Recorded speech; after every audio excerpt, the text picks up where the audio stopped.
Flight is such an amazing adaptation. A creature that flies doesn't have to think about how. I'm Patrick Edwards-Doherty, and I founded Pleiades. I grew up with stories of sentient robots and magic pets, and no one ever had to tell them how to fly.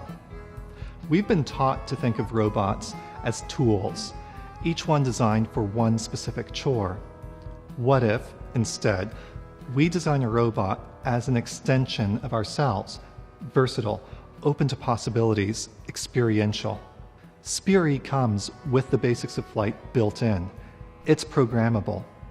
If you make hardware or software for Spiri, you don't have to worry about how it flies, holds steady, avoids bumps or recharges. You can move on to new things. Just imagine what you can do with that.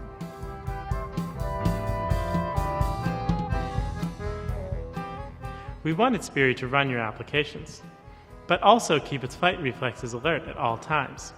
So, we isolated flight from the applications on two separate processors. We know from experience that quadrotors can be subject to sudden jolts and collisions.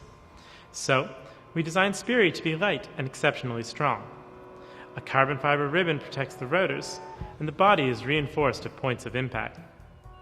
Spiri is programmable, but how will anyone get your apps? That's why we're building a platform.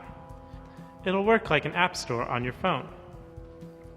There's enough processing power on board to run a wide range of applications, and a slot on top for sensors or other accessories. As a creative team, we wanted to bring these elements together in a beautiful form.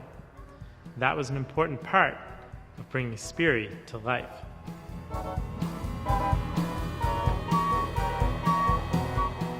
Spiri has a 1 gig processor, 4 gigs of memory, Linux and ROS. It's set up to make development easier for one or many Spiris. Spiri offers a layer of abstraction that is very interesting for software engineers. You don't have to fuss about the mobility. You have that already built in.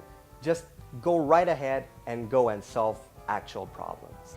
One of the things that intrigues me about Spiri are the possibilities on the commercial application side when it comes to marketing for airborne video production and stills.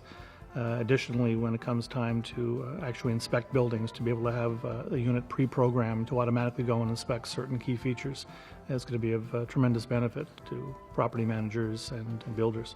Here in Montreal, we have a really booming scene as far as rooftop gardens sprouting everywhere in the city. It would be really interesting to use computer vision to actually automate taking care of all those little gardens. In Laos, where my family is from, there is a huge problem with unexploded ordnances. It would be very interesting to use Spiri to survey large parts of land in order to find those unexploded ordnances and save lives. Your support will help us improve our equipment and expand production. The more you get involved now, the sooner Spiri will be ready to use. We want Spiri to reach the most people possible, so help us make it good and friendly. We want Spiri to have an extensive API and a set of intuitive flight maneuvers so that you can start hacking with it right away. We're looking for all levels of support. If you like what you see, contribute, and please spread the word. Spiri wants to meet you too.